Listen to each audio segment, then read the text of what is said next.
Bueno, hola a todos y todas, ¿cómo están? Otra vez acá con un lavarropas. Este es un Patrick. Bueno, ahí está el frente.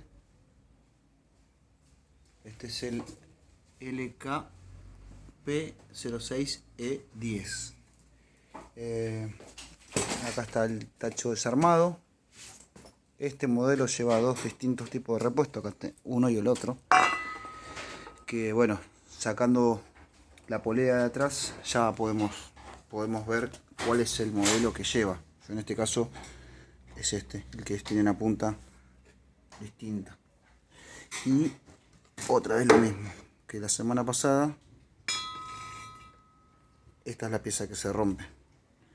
Así que después voy a hacer un video explicando los pasos a seguir de cómo hay que hacer para desarmarlo y armarlo. Así que si tienen este problema, que hagan algún comentario. Saludos.